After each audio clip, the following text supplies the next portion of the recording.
Good afternoon, ladies and gentlemen, our graduating students, and welcome to our career talk entitled Leveraging Towards the Fifth Industrial Revolution with AI or Artificial Intelligence. I am Ms. Lyra Daza from the Guidance, Counseling, and Career Services Office, and I will be your program facilitator this afternoon. This career talk is part of the series of career activities we have for graduating students like you to help you prepare for your life after college. Through this, we aim to equip you with confidence to gain by gaining knowledge on how you can utilize the work opportunities available to you to your maximum advantage. And so, without further ado, let us begin our program by seeking the divine intervention and guidance through an opening prayer, which will be followed by the singing of our Philippine national anthem.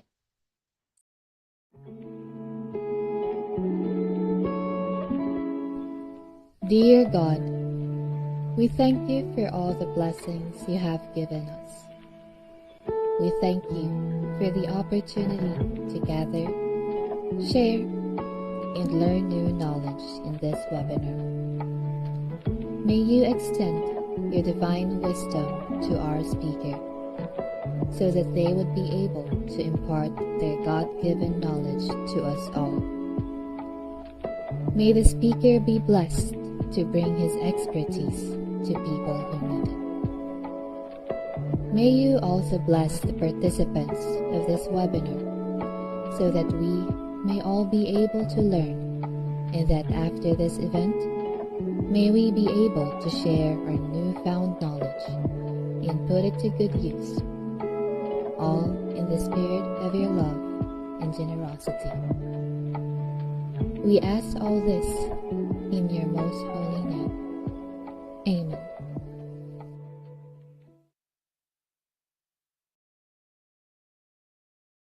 Bayang magiliw, dalas ng silanganan, hanap ng puso, sa dibdib mo'y buhay.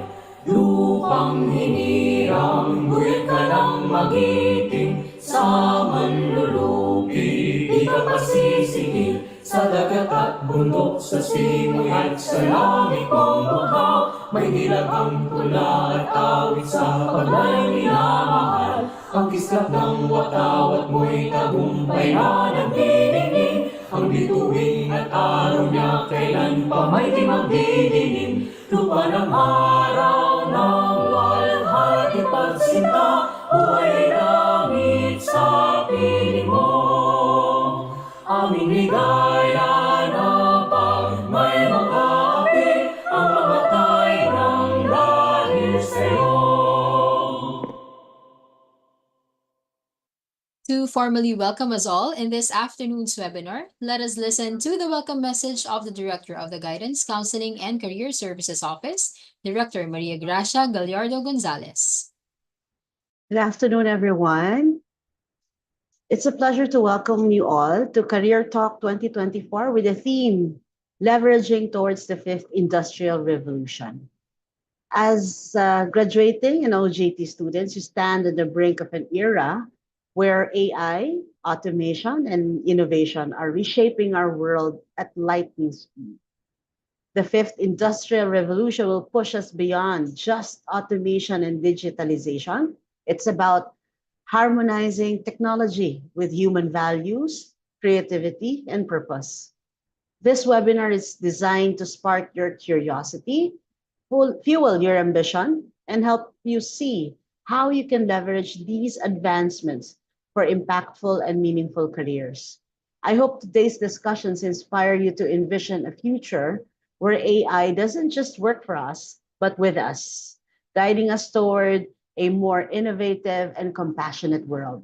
So again, welcome, and let's embark on this exciting journey together. Thank you very much po, Director Gonzalez, for your welcome message. To proceed, let us get to know more about our invited resource person through the introduction of the guidance counselor in charge for our career development and placement program, who is also the guidance counselor for the College of Arts and Sciences and the College of Engineering. Let us all welcome Dr. Anne Joyzel and Verzo. Thank you, Ms. Lyra. I have the honor to introduce our resource speaker. Sir Rafael is the current marketing manager in JobStreet Philippines. He is responsible for operationalizing virtual career fair among other campaigns. With over 10 years of experience in marketing, operations, market research, and analytics, Sir Rafa led several campaigns from startups to established brands such as Grab, Globe, and Maynila. As a seasoned marketer, Sir Rafa believes in finding a job for every Filipino. Everyone, let's give a virtual round of applause to Mr. Rafael Inigo de la Cruz. Sir Rafa? Hi, everyone. Good afternoon. I hope everyone's safe, especially after the storm warning, the signal number one that we had to endure yesterday, as well as from the previous other storms that have passed us here in Metro Manila the past few weeks and past few months. If I'm not mistaken, around three have hit us directly in Luzon. That being said, I'm guessing a lot of you are trying to catch up from a lot of work or a lot of tasks that were left undone due to the said cancellations yesterday. So I'll make this presentation, this report, as brief as possible. But before I go and talk more about AI, let me talk about the company that I work for through one of our funnier commercials. Without further ado, let me just play this for you.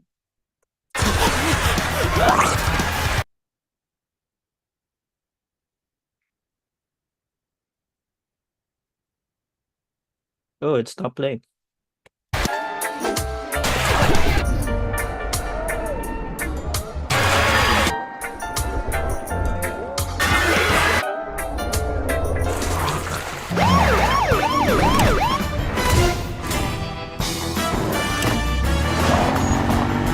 Find a job that truly matches your pace. The all-new JobStreet by Seek. Better matches powered by AI. Okay, so that's basically JobStreet. We try to find the best matches for you once you do graduate or once you are searching for your dream career or your dream job. So who are we over here at JobStreet? What is it that we do? So for over 20 years, we've worked hard to serve millions of job seekers just like you. So if you think about JobStreet, you think about maybe just the Philippines, but we're actually a global brand which has a strong presence here in Southeast Asia as well as in Australia and New Zealand. So we have more than 40 million job seekers on our platform with 2.5 million companies and over 3,700 employees within our company JobStreet. The bigger holding company that we are a part of, Seek, is headquartered in Australia. So you can say that JobStreet is a Australian company. So our mission and vision is to help 500 million people develop their careers with 5 million companies. But locally for the Philippines, we have our own motto, and our motto is to help Filipinos find a job that suits them the best. No, find a job for every Filipino is the quicker term for that. And nowhere has this been more prevalent than during the last pandemic. We all know that during the pandemic, a lot of people lost their jobs, and they looked towards JobStreet in order to uh, find placement, find their jobs in order to get through that said unfortunate period in our history. And that's something which we're very proud of. And that's something that we are continuing to do to make sure that every single job seeker, Filipino job seeker, is able to find their dream career and get into their dream career at that. So for JobStreet, as mentioned, is under Seek. We do have a ton of other products aside from just being a jobs platform. We dabble in JobStreet Express for quicker jobs. We also do have a lot of learning platforms such as Seek Learning, If you want to go into business, Seek Business. And if you want to do a lot of volunteer work, there's also Seek Volunteer. So it's more than just a jobs platform. And here in the Philippines, we are trusted by over 130 employers, and the largest of which, those top of mind, have been partners with JobStreet for the longest time. So you have the PLDTs, the MVP group of companies, the IALA group of companies, the SM group of companies, and a lot of international brands as well, such as Amazon, Google, you name it. We do have it here on our platform. So once you are ready to make that jump and you know which company you want or which career you want to pursue, of course, hop over to our platform and just apply away. I'm quite sure there's a job that's right for you on our platform. Okay, before I start with the meat of my presentation, assignment ka agad. Grabe, Sir Rafa, wala pang 5 minutes yung presentation natin, assignment ka agad. Um, before before this, whenever I did a talk about AI and its impact on our future of employment, I used to ask this one question whenever I did this face to face, and I wanted to see a raise of hands from the students. I wanted to know how many of those listening in have used AI. Let it be for personal, let it be for work, let it be for their school. And judging from the various talks that I've done, it varies from 4 out of 200 from some of the larger schools and universities to some that are uh, focusing a lot on tech and IT, 100% usage rate of AI, even on their freshman year. No, that being said, the ballpark, given my experience, is around 20 to 50% of those that I encounter whenever I do the talks have utilized AI in their day to day.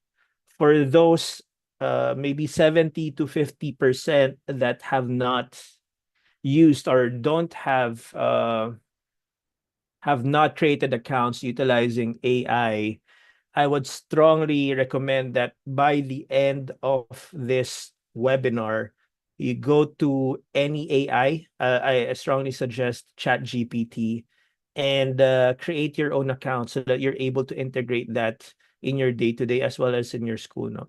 So what does AI do? It's efficient and quick information retrieval. It's a learning and skill development platform. It enhances problem solving. It assists you in creating and communicating with other people. But most importantly, and you'll see this in the data later on, it saves time.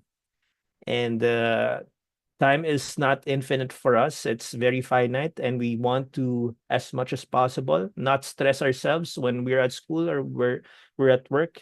And we want to make the best use of our time, no, so that we're not overly stressed, as mentioned. So what is the homework?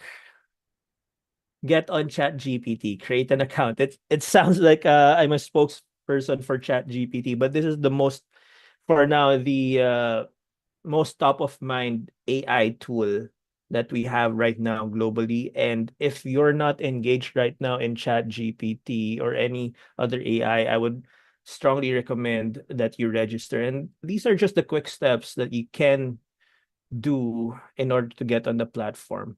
And a couple of things that I'm able to do on the platform. A good example, in my personal life, I was able to create an itinerary for a trip abroad or when I did vacation. And for a couple of times as well, I was able to create drafts, outlines, actual talking points for presentations such as these. No? So you'll find how helpful it is in cutting down a lot of these workload that you may encounter in school and at work.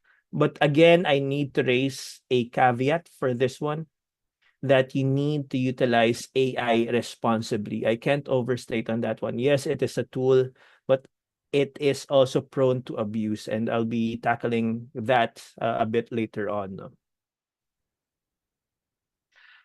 And going into the meat of my presentation, finally, after 10 minutes, I wanted to start off that AI is already changing the future in the workplace. I'd like to recall a time, maybe around 5 to 7 years ago, if you had, let's say, a problem with your phone line, let's say you had a problem with either Smart or Globe, and then you need to do a balance check. If you called their hotline, an actual living and breathing person would be responding to you.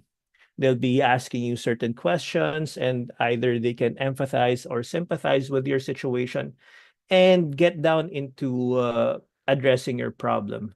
Right now, it's hard to find a service provider or a subscription provider that has that same model. Most, if not all, are relying on what you call IVRS. What IVRS does, it makes you press certain buttons. For customer service, press 1. For balance inquiry, press 2.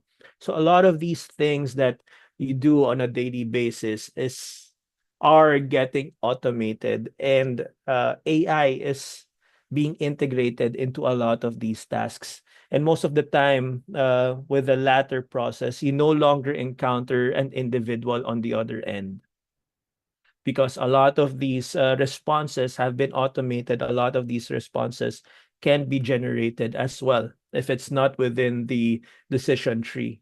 And that is something that we have to realize uh, is the way moving forward. Does it change later on? I'll be discussing. Does it change a lot of the industries? Does it make a lot of these industries extinct?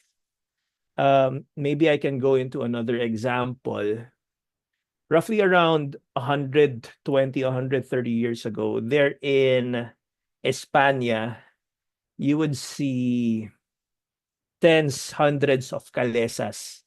For those of you that don't know what a calesa is, it's a horse-drawn carriage, which you use to get from one location to another. So 120 years ago, Metro Manila, or Manila for that matter, had nothing but calesas. Cars weren't a thing yet back then. If ever there were, very few and far in between.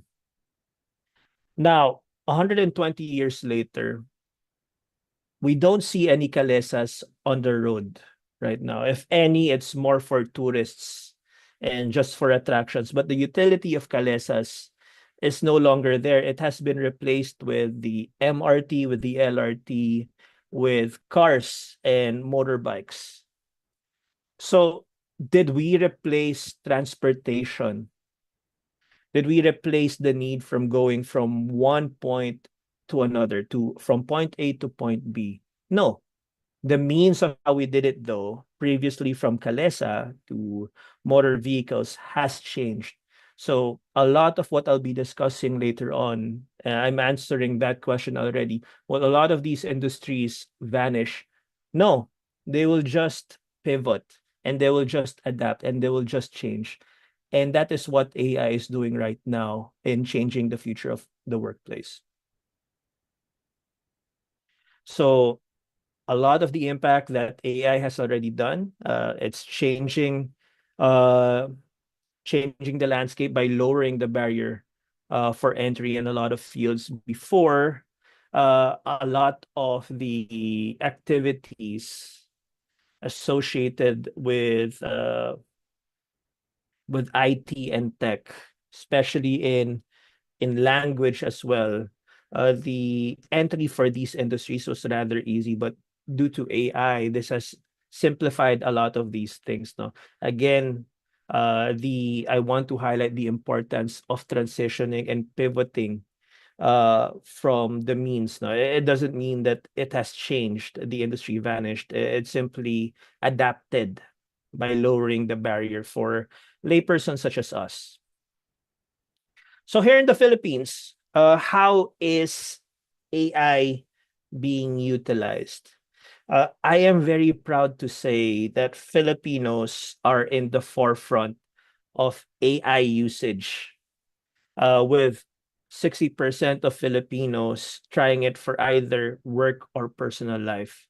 Now, looking into the utilization of AI specifically only for their job roles, we are leading not just in Southeast Asia, but also globally at 46%. Southeast Asia on average is only at 44%, and globally it's 39%. So the adaptation of AI in the Philippines is quite high, and it's slightly exceeding the global average, not just for Southeast Asian norms, but also for global. But it's not equally cut for all job types or job roles. Of course, with digitalization, data sciences, and AI, IT, media marketing, even for customer service, the adaptation is rather high. But you would see here at the very bottom, and you see something common here: transport, logistics, supply chain management, craft processions, manual and physical work.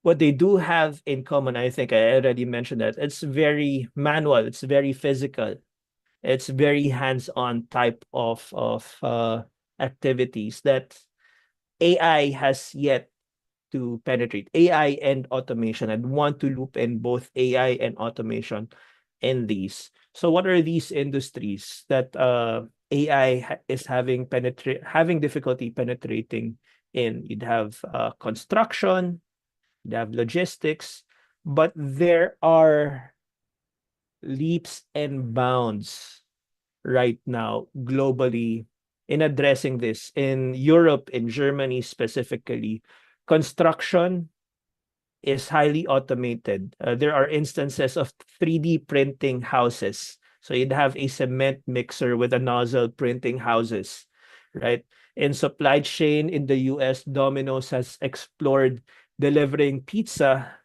via via these mini automated vehicles, right? And even here in the Philippines, if you go to any McDonald's, any KFC, uh, although they do have cashiers and registers there in those establishments, they would point you to their automated cashiers na to select your order and what have you.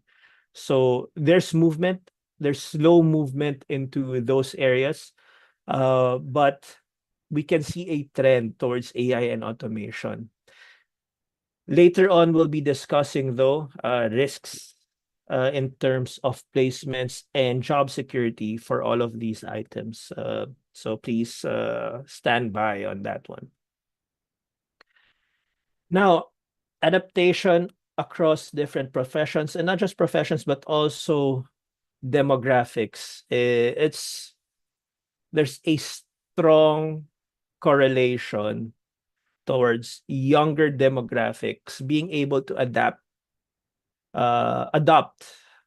AI and automation into their day-to-day lives. Across your demographic, the Gen Z demographic, more than 64% here in the Philippines are aware, not just aware, but integrating AI in their daily lives. For the Gen Zs, roughly around 50%. And as you grow older, of course, the adaptation is a lot lower, no? And you can see here the usage or the frequency in the use of AI. Again, we're tops in all categories. Um, Using this one few times a week, 46% versus global of 39 and Southeast Asia 44. And we can see that the the utilization of these AI is strongly hinged on the younger demographics. However, you have to look at the very bottom of this table as well. Filipinos have uh slightly higher instances wherein people are also not using AI. So 42% versus global of 48%. You would find this demographic to be of the older segments, such as 45 years old and older, no? But across the board, what's really driving the usage here in the country would be of the younger demographics. So let's separate the utilization of generative AI at work and Gen AI in personal life. So what are the different tasks and utilization of AI in our daily tasks, whether it be at work or in your personal life? Here in the Philippines, it's more towards writing tasks, and by a huge margin. It's at 50% versus the global of 41 or 45. Administrative tasks also higher than the norm. Studies, learning, and research also indexed quite high, over indexed on in these three primary categories. And what is driving a lot of this high usage in writing task, administrative tasks, studies, learning, and research for Filipinos? You must understand that the reason why we've indexed so well in the use of Gen AI at work, it's also strongly driven by the job market that we have here in the Philippines. Uh, the work that we are in, or the direction of work that we are in post pandemic, has shifted a lot to work from home, working remotely. Now, previously, prior to the pandemic, a huge demographic, roughly 85% of the population here in the Philippines, would prefer working a standard 8 to 5 job where you have to commute from home to your office and vice versa. After the pandemic, or because of the pandemic, it made it difficult for individuals to go to work. And what this one did, it opened opportunities for Filipinos not just to work locally, but to also work abroad remotely, working for countries like the United States, Canada, Australia, New Zealand, and the rest of Europe. And a lot of the roles and a lot of the responsibilities of uh, these trailblazers here in the country have done is to integrate AI in their daily tasks. A lot of these tasks are administrative in nature. A lot of these tasks are writing in nature. And that's where we were able to integrate that in our daily lives. They saw that there is a premium in utilizing AI, Gen AI at work, because later on you'll see it saves a lot of time. Now, what are the things that we use AI for in our personal lives? And this is quite fantastic. We have over indexed on this one as well. Skill development and learning. So we don't just try to apply AI at work. We are finding ways to improve ourselves, not just in utilizing AI, but utilizing AI to learn about different fields as well. So we've indexed 58%, a whopping 58% versus Southeast Asia at 45 and global at 48. Fact and general knowledge. So earlier I was discussing how life altering these apps or these platforms are, like Chat GPT, and creating itineraries, creating outlines, uh, and answering a lot of our queries. Uh, and we can see that Filipinos have really adapted towards that landscape. Now, it's all well and good and finding out, oh, okay, AI is able to do this for us. It's able to address a lot of our needs and a lot of our tasks at work. But for what reason? We need to understand that why we are doing this. We need to address certain pain points. And what are these pain points that they're trying to address as of the moment when it comes to work profiles? Uh, hands down, it reduces the time taken to perform a lot of these tasks. We don't want to be like how it was maybe years ago, that once you arrive at work, you focus so much of your time and attention at work that you tend to neglect a lot of your personal needs, and be able to breathe sometimes and take a break. AI is able to do that for us. Generative AI, at the very least, is able to do that for us by simplifying and removing a lot of these non-essential tasks from what you are doing at work. So a lot of these aspects are being highlighted in our use of AI. Another item, of course, is the reduction in the use in error in the various outputs that we are creating. As simple as in your Microsoft Word, in PowerPoint and what have you, the various spell checks. That's the simplest example that I can give. Is something, of course, that we value. It reduces the risk of error. And the third item here, it's just a repetition of the first item. Uh, Ability to keep our deadlines and to do things more quickly. It's just another way of saying our first row, no? Increasing the quality of work. So a lot of these themes remain the same. And Filipinos, as you can see, are leading the way compared to our neighbors in Southeast Asia and globally as well. Now, it's good to know the whys. The how is the other question that needs to be addressed. So how do we use AI? At least once we do enter the various scripts. We don't just simply copy paste whatever is produced as an output of these generative AI platforms. The good thing, at least that is being done by Filipinos, is we do a quick review of the output before utilizing it. So we polish it a bit, and that's when we're able to utilize these output for our own output. No? Although there are still some steps to be made, we're lower compared to the overall Southeast Asian average of 50. So there's a lot of room to be done.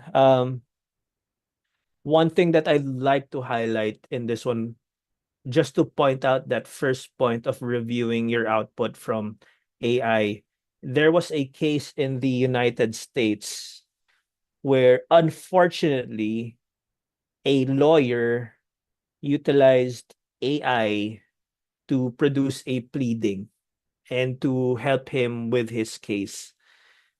He assumed that AI is 100% accurate and 100% factual when it was not.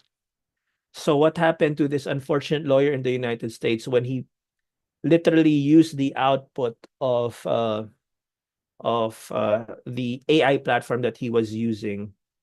He was called out at court, and he was summarily disbarred because the case that he was handling was rather significant, and he made, or at least what he is claiming, the AI platform was making certain claims which the lawyer did not verify. So again, I'd like to hark back on saying, please use AI responsibly. And I do want to see this 48% maybe hit 100.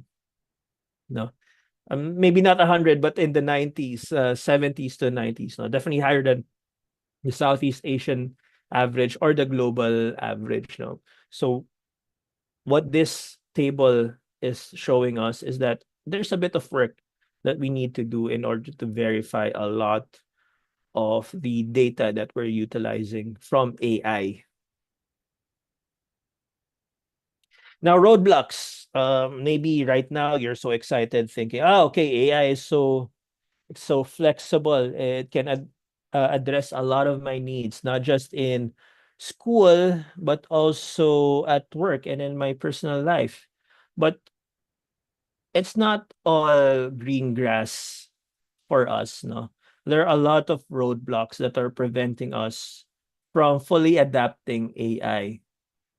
And you can see from the table here at the left, the biggest barrier for us is the slow internet speeds, internet connectivity that we have in the country.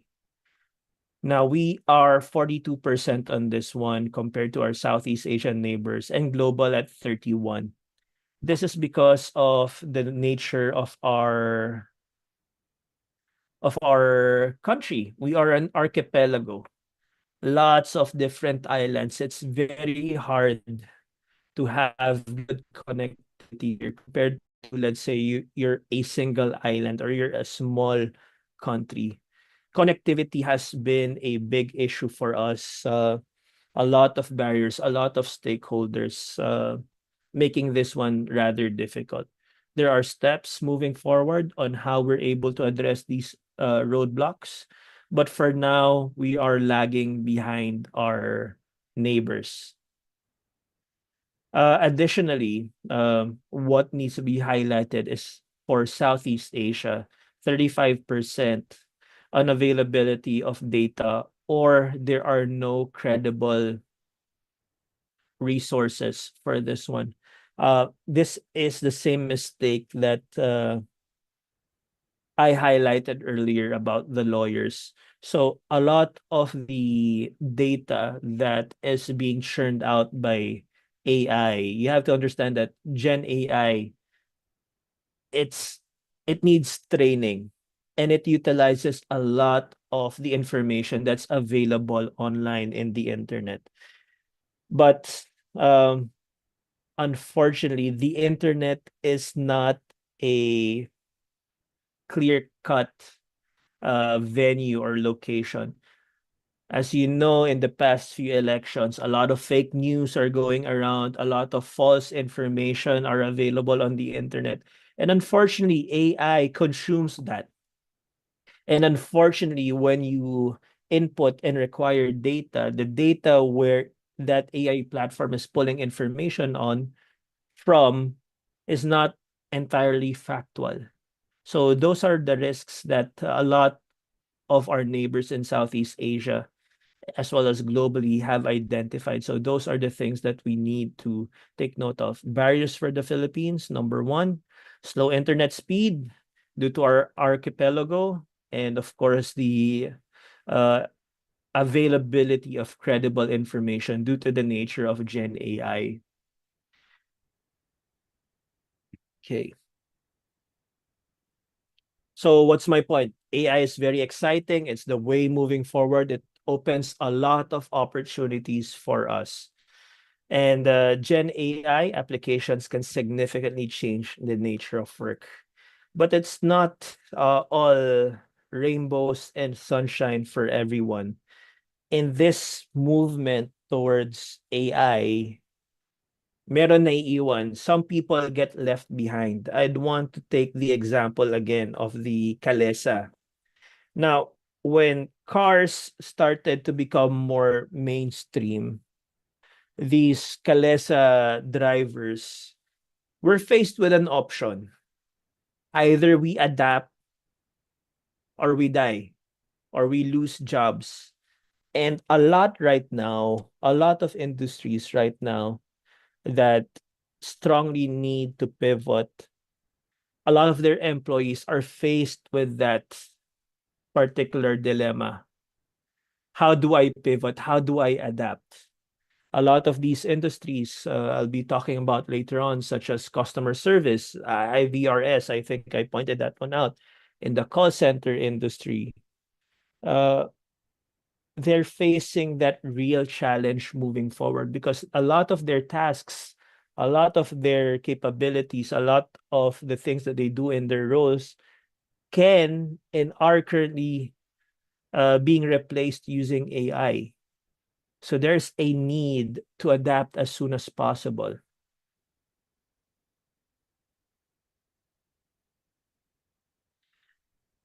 And with that, the future of work is in automation, AI and automation. I think this was raised earlier by Ma'am Grace, no? And looking at it here on a local perspective, uh, what are the industries that are strongly affected by automation? Earlier, I mentioned that manual work, manufacturing, construction, these tasks are in the low end in terms of the adaptation of AI and automation. And you can see that also in this industry, automation is having a huge impact in terms of their job security. Manual work and manufacturing, they have seen the greatest impact when it comes to decreased work time or being laid off.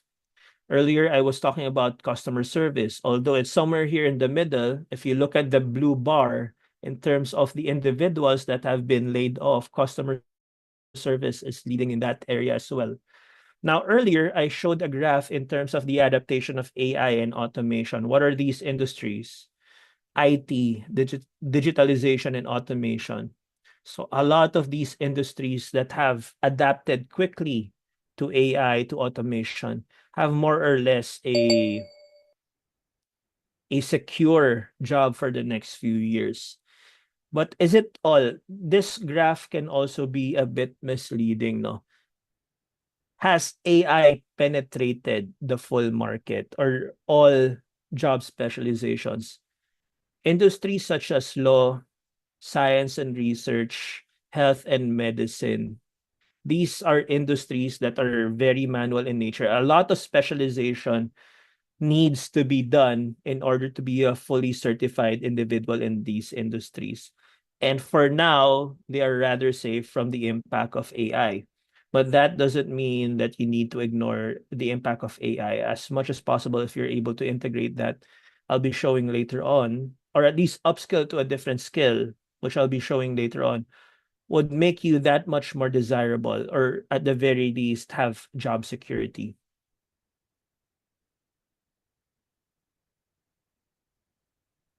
So what are the different job roles that were threatened by automation according to Filipino workers? Number one would be manual work and manufacturing, as indicated earlier. Customer service at 63%. Media and information, the service sector, as mentioned in my example earlier of McDonald's and the other fast food, administration and secretarial roles have been impacted. But you're thinking media and information, how can that be? We usually associate media and entertainment as something very human, distinctly human. No, I remember this one movie maybe around a decade ago or maybe more, I, Robot, by Will Smith. He was asking a robot, can a robot paint the Mona Lisa? And unfortunately, to answer that question, yes. Yes, AI can do that, such as platforms like Midjourney, like Da Vinci, to say the least. They're able to produce a lot of these visual creatives. And even if you go to YouTube, a lot of the content there, AI or bots, the audio or the voices that they're using, no, and media and information is not safe. So if you thought that media information is relatively safe, you're vastly mistaken. If you're thinking law and medicine are safe, maybe for now, in the next few years, you need to also adapt. No? And how do we adapt? You must upskill or risk getting left behind. So it's not really about learning AI. AI is part of it. Learning AI and learning automation is part of it, but you need to upskill. Upskill itself is a skill. You need to have that mindset that I need to constantly improve. I can't just stick to the status quo and keep on doing what I do. Like the unfortunate case of the Calesa driver that failed to transition to driving a taxi. They get left behind. You need to have that mindset of upskilling. If there's any graph or any slide that I want you to seriously record and take to heart, it's this graph right here. So what am I trying to show here? It does seem a bit complicated. So from the left to the right, on the x-axis, the further you go towards the right, the more AI would have an impact in terms of your job security. This is where AI is having a huge impact, and a lot of roles are unfortunately getting replaced with automation and AI. Those to your left, inversely, are industries that are more secure for now. I'd love to use that term for now. On the y-axis or on the vertical axis, these would be industries based on one's willingness to retrain or the barrier to entry to these industries. No? So you'd have here in the lower portions, such as social care, arts and creative work, which doesn't really have that much of a barrier to entry. And then you'd have higher, uh, I wouldn't say higher, but more difficult industries to penetrate, such as health, IT, law, and of course, management towards the top. So, what am I trying to say here? If you're specializing right now in roles that are found over at the right end of the spectrum, in Filipino, mag-isip-isip ka na. Not that these industries will vanish. Again, I want to repeat that these industries won't vanish. They would pivot, they would change. There would always be a need for customer service. There would always be a service sector, administration, and secretarial, arts and creative work. These are eternal industries. But the way that you approach these industries would be vastly different. Now, in order to, if you're here, if you find yourself here in this quadrant, I'm not telling you to abandon, let's say, your courses in the arts and the creative work, to abandon your specialization. Sometimes it can be a passion, and I won't fault you on that one. But you also need to upskill yourself in these items right here. So you need to have not just the ability to be very good in arts and creative work, but you also need to place on top of that knowledge in management, knowledge in possibly human resources, knowledge in IT and technology. So that push comes to shove, if ever the organization that you are a part of needs to unfortunately cut their head count, the persons that they'll be unfortunately dismissing would be those that are one trick ponies, those that are only found in these areas and that have failed to upskill in these areas. If you've upskilled yourself in these areas, you have more or less made yourself indispensable. Now, what if you say you're in these areas? Let's say you're practicing to be a lawyer, or you're practicing to be in IT tech, or in medicine. You make yourself that much more attractive if you're able to upskill in the skills that are not part of your core specialization, but are part of this quadrant as well, and vice versa. It makes you that much more desirable as well. So upskilling, I can't overstate this fact. It is a necessity to gain job resiliency and employment. Above all of the various slides that I've presented, please take this one to heart. Now, all right, Sir Rafa, you've hooked me. All right. So how do I upskill? Paano ba nag-upskill ang mga Filipino, no? A lot of our hand skill experience here in the Philippines is still very traditional, and a lot of this is face to face. How do you say that? So pre-pandemic, the primary means for upskilling would be on the job training. I've had a wonderful discussion with the various heads of UE uh, a week ago or 2 weeks ago, and they are all in when it comes to on the job training. It is a quintessential part of your careers, no? It is quite quintessential. It's very important. It is integral to how competitive you can be in your various careers. And it shows here on the graph, it's number one. On the job training, 67%. Conferences, webinars such as these are very important. Self-study are rounding up the top three. So what's the difference here in the post-pandemic world, aside from the switching of self-study and conferences and seminars? What you don't see here, you can ignore, not really ignore this, but take a look at these items here at the very bottom. Back in 2008, mobile apps, when it comes to upskilling, was only at 14%. Post-pandemic, it's 34. Online educational institutions was at 28% pre-pandemic. Right now, 52. What this table is trying to show that is that there is no excuse for you not to be able to upskill. In the palm of your hands on your cell phone, tons of upskilling can be done. Go to the internet, go to the various platforms. You can learn about different things. If I were to ask a layman person, uh, cook me afritada, and that person does not know how to cook afritada, the first thing that person will do is go to Google, either go to Google or go to YouTube. That in a way is already utilizing the internet, mobile apps, online educational institutions for upskilling.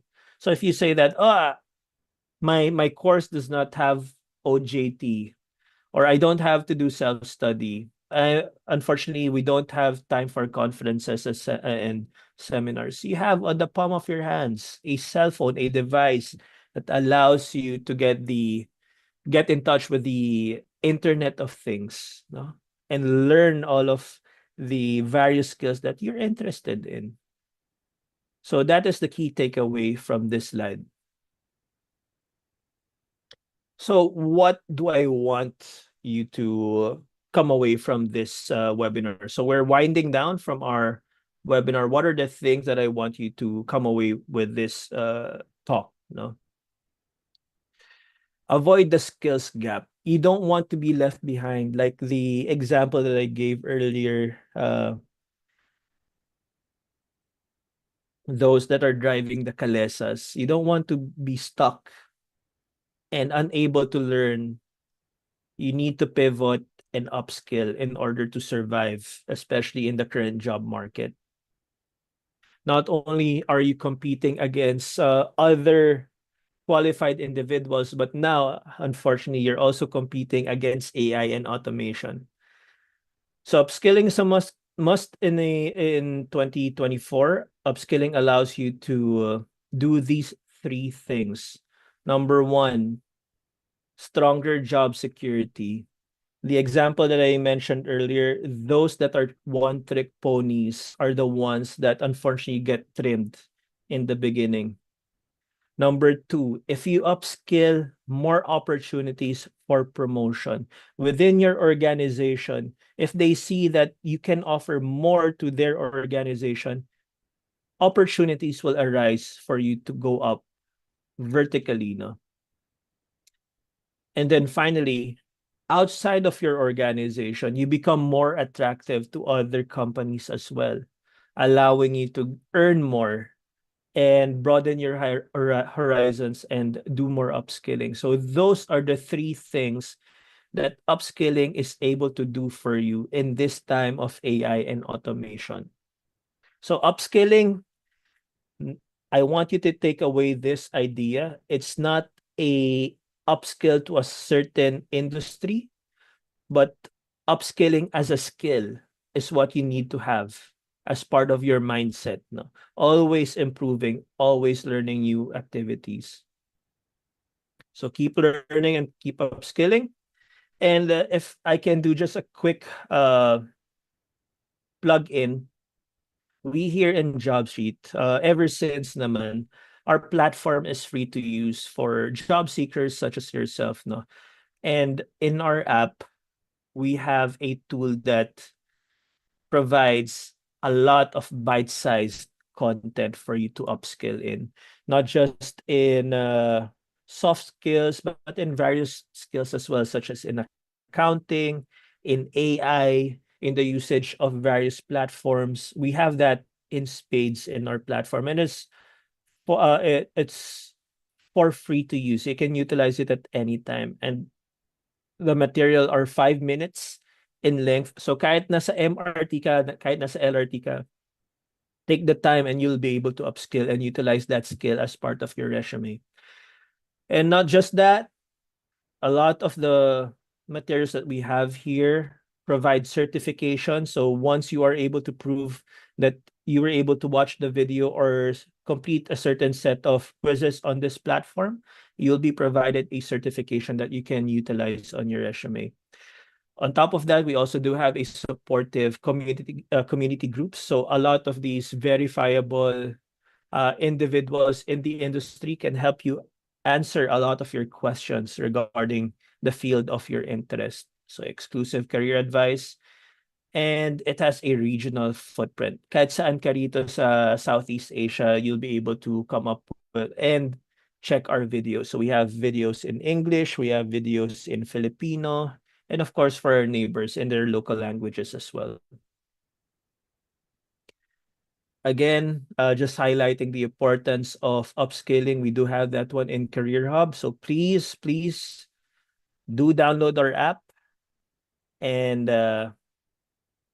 let it help you in your journey to finding your dream job, your dream career, and provide you with job security, of course, from the impact of AI and automation. No. That being said, we here in JobStreet are also very proud to be partnered with the University of the East for your career fair.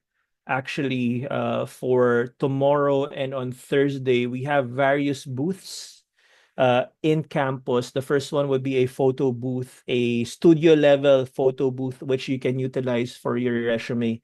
And on the second day, we do have a resume printing service for free. So print to sawa uh, to send the resumes to the various companies that you're quite interested in. No, please feel free to drop by in our booths. I'll be there if you have any questions that you'd want to raise to me about how to create a killer resume, how to ace your job interview, AI, what are the current trends will be there. No, and I'll be happy to answer your questions.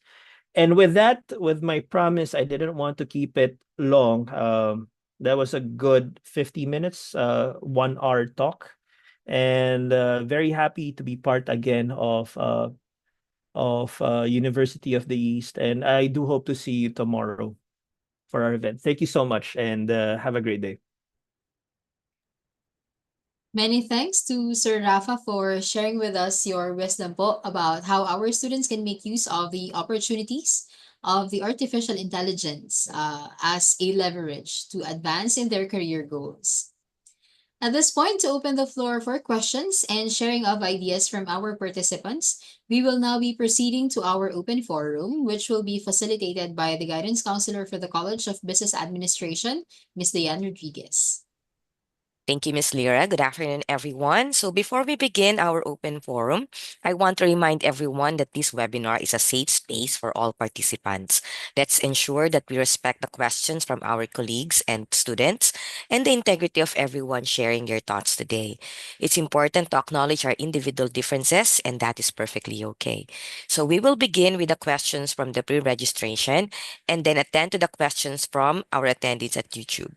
You may now type your questions in the comment section. So good afternoon, Sir Rafa. We have 3 questions from the pre-registration. So for the first question, what advice do you have for organizations looking to balance technological investment with human capital development during this transition to the fifth industrial revolution? Um, that is a very, very interesting and very timely question to raise. Now, a lot of these companies sometimes nakikiuso. They hear a lot of these key phrases like AI, and sometimes they go head in on that one, full 100%, no, towards AI. And we do know a lot of these companies, and what happens after going all in on AI, uh, they believe that I'll be able to save and I'll be able to cut down on manpower. And a lot of these cases, it's a failed fishing expedition. They need to understand that the key strength, it's still irreplaceable. The key strength of any organization, it's in manpower, it's in their employees. Now, instead of going 100% on AI, which would only solve a certain number of their tasks, you need to keep in mind that pag may AI kayo, just because your company does have AI, doesn't mean na wala na kayong tao. There are people behind these platforms that need to encode, that need to upload certain scripts in order for it to churn out information. The best example that I can give, and layman to, it would be with ChatGPT. Now, ChatGPT is a very basic AI platform, and it is it is that exact point that if you encode or if you put into script trash in, your output is going to be trash out.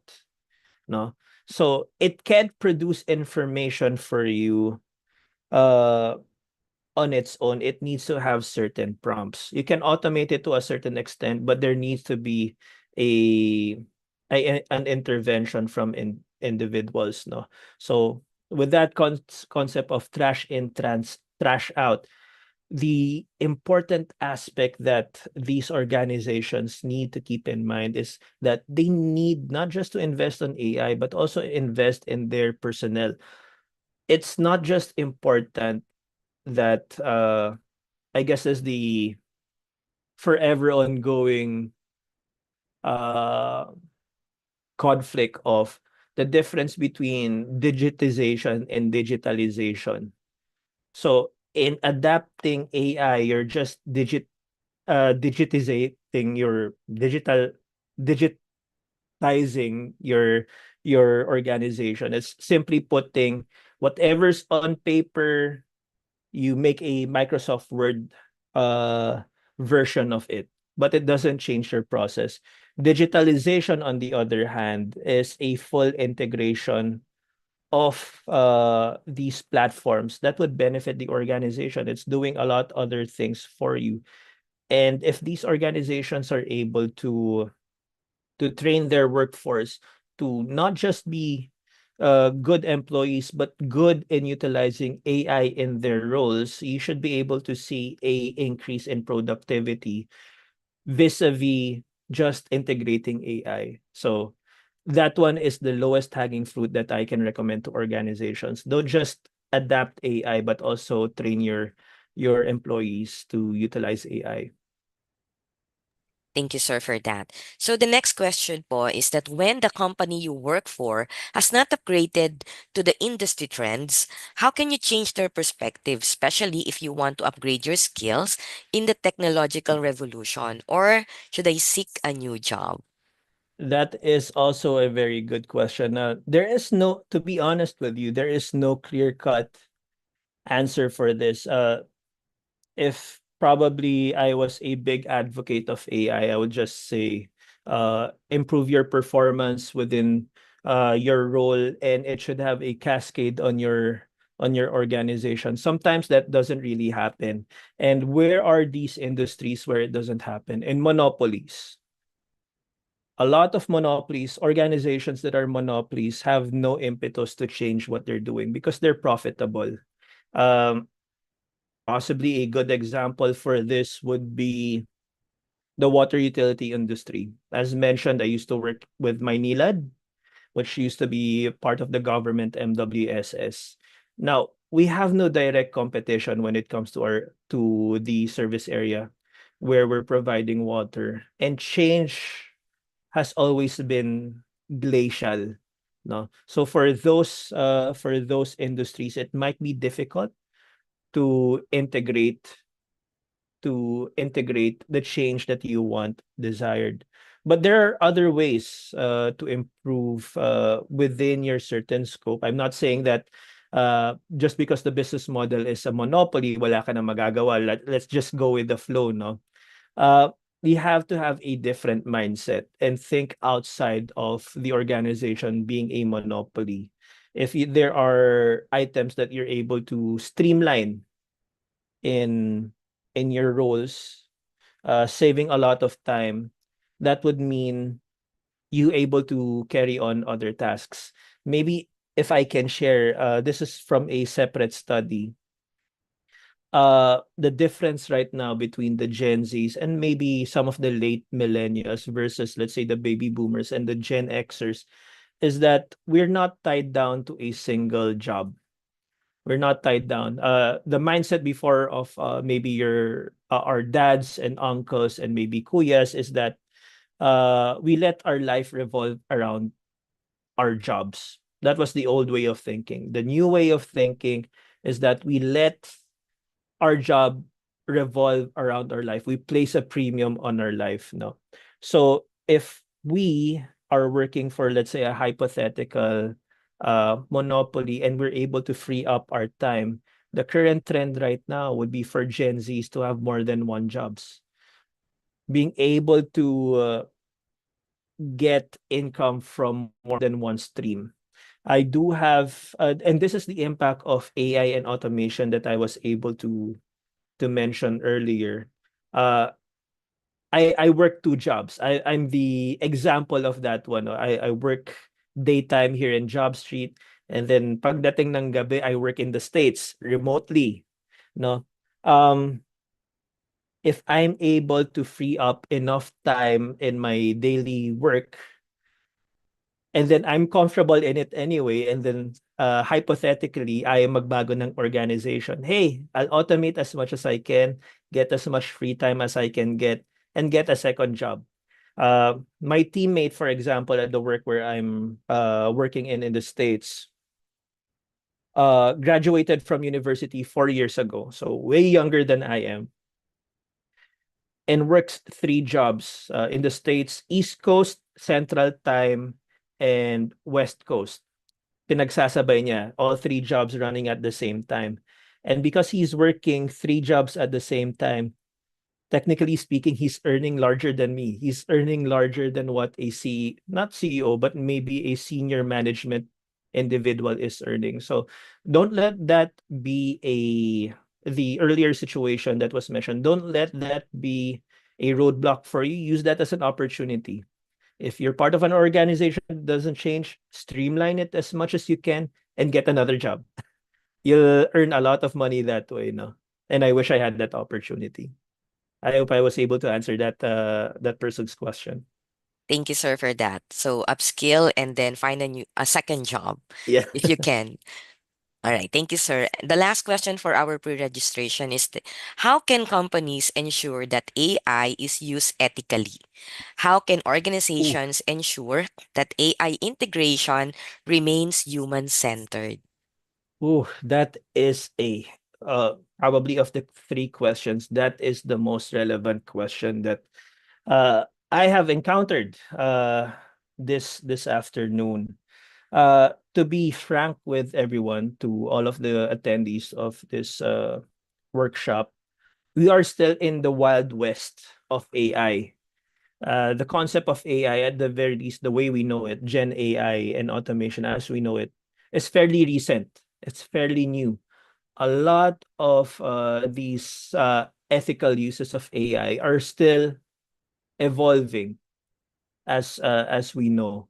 But what are the things that we need to address and nip in the bud as early as now? I'll go back to that example of investing in people in the use of AI. It's not just important to teach people the how of AI. You need to also teach them the whys of AI. Why are we doing these tasks? Sometimes it's just like handing a monkey a gun, no? Na walang kaalam-alam how to use a gun. And then you can see the disaster that can happen in that one, no? Um, it's also important to integrate why we are utilizing these tools in the beginning, no? And a lot of these things need to come through consultation with people in the industry. You can't just learn these programs on your own. You need to consult with people in the know in order to come up with a very safe and very responsible use of AI. Uh, Common usage of AI in school, unfortunately, in the past few years, it has increased cheating, unfortunately, where people are required to pass papers and then they just go to chat GPT hoping that whatever output that they can get in 5 minutes, yun na yung ipapasa nila. Most students don't know that there's an easy way to track if your output is from AI. A lot of AI detectors are out there. Even lawyers that submit their documents to court are subject to these things, and you can be blacklisted. So a lot of these things are still evolving. The best thing that we can do is learn about why we are doing these platforms in the beginning, and you need to be transparent as well with your various stakeholders. Walang taguan. The moment that you hide certain activities utilizing AI, then it becomes shady. It becomes difficult to justify the use of AI in the long run. Also, and this is probably a question that is more towards the, sorry, medyo malalim, the nature of man to begin with. So I was with a university. I won't name universities because they raised a fair point. This university values is their center of excellence would be in the creatives field. Now, the impact of platforms like Midjourney in creating a lot of these visual art materials that these platforms can produce in 2 to 5 minutes compared to an individual that uh, does a composition for maybe days at a time, which one has more value? I don't have I don't have an answer for you at of this moment. But the third item, that the reason why I gave that example is that there needs to be an ongoing discussion about these evolving ethics that we are facing in the use of IT. So just to summarize, ang dami kong sinabi. Number one, education. You need to make sure that you're not just aware of how to use AI, but why we are using AI. Number two, you need to be transparent with your various stakeholders. And number three, you need to have an ongoing discussion with the various individuals that are utilizing or are affected by the use of AI. No, because it can be efficient, but is it effective? And vice versa. Yes, it is effective, but is it efficient? So a lot of these items need to be discussed. Thank you, sir, for that. No, so it's very uh deep at the same time, and we have to really consider how we use AI, and we should know how to use it responsibly. Okay, at this point, let's take a look at the questions from our viewers on YouTube. All right, it looks like there are no more questions. So, all right, that's all the time we have for the open forum. Thank Thank you you to so much. our eager students and sir for answering the questions of our students and for wonderful insights. That's all for our open forum. Back to you, Miss Lyra.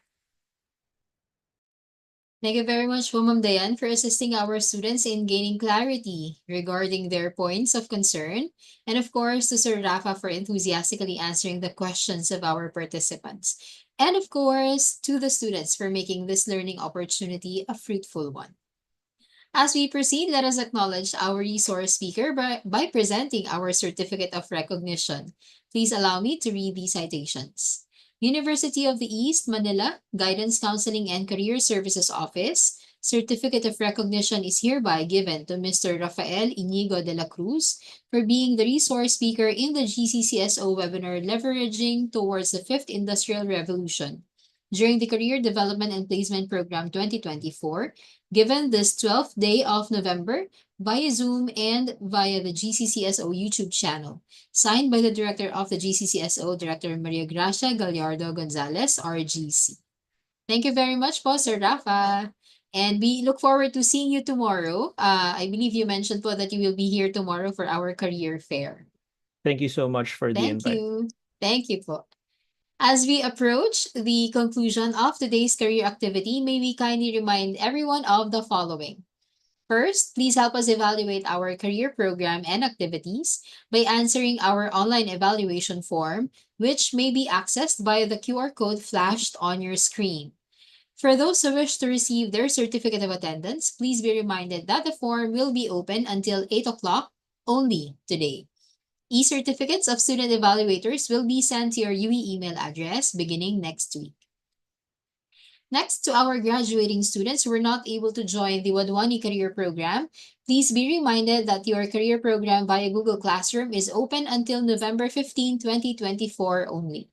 Your participation in our self-paced career development and placement program is a requirement for your exit interview, which is set to start by the last week of November.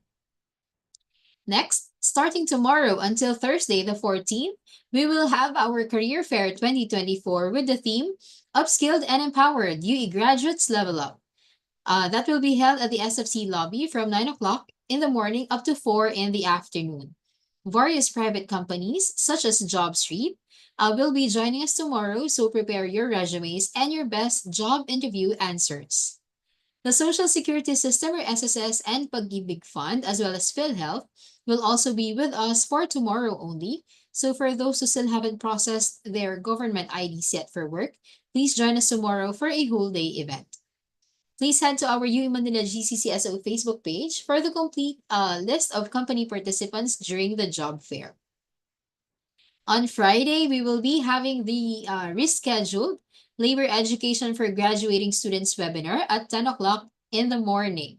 We have invited a representative from the Department of Labor and Employment Manila Field Office to give us your must-knows as soon to be part of the workforce. We also have a webinar on the same day in the afternoon as part of our Proactive Intervention and Resiliency Education for a Drug-Free Nation program, or PAIRED. We have invited 3 resource speakers to talk about substance use and abuse viewed from various perspectives, such as the law, medicine and health, and mental health. To pre-register for the webinar, please scan the activity QR code flashed on your screen, or you may also visit our Facebook page and look for the infographics about this event. And lastly, we are also very pleased to invite you all to join us in our week-long Guidance Week activities from November 18 to 22, 2024. Our opening program is scheduled on November 18. We will be having free HIV/AIDS testing at the briefing room on November 19. We have an art activity and brain teaser games scheduled on November 20, and a webinar on financial literacy for students on the morning of November 22. Please like and follow our UE Manila GCCSO Facebook page for more details on how you can participate in our celebration. Once again, thank you to everyone who helped make this activity a success, to the GCCSO team, to the participants, to our resource person, and of course, our university administrators. At this point, may we invite everyone to sing our UE hymn to conclude today's career activity.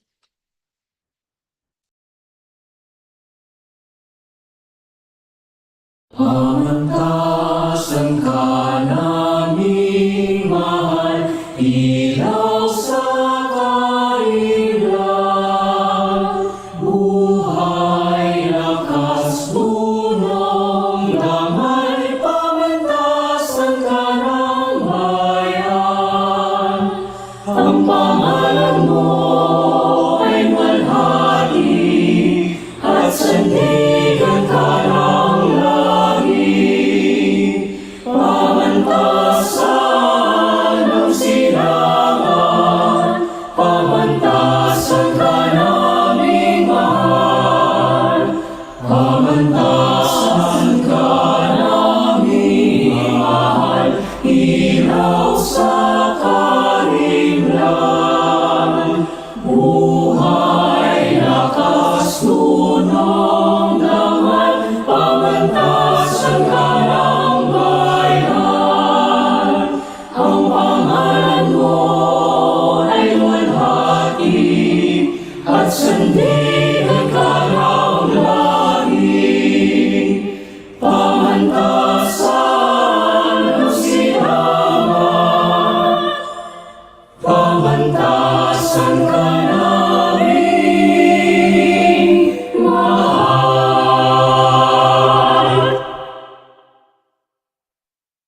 On behalf of the GCCSO team, thank you very much for joining us today, and we wish you all the best in the pursuit of your career endeavors. Enjoy the rest of your day, and may the Almighty be with us all. Go fight, red and white. Before we end, please be reminded that the QR code for our activity evaluation will be flashed once again in our screen for our participants' reference. Thank you.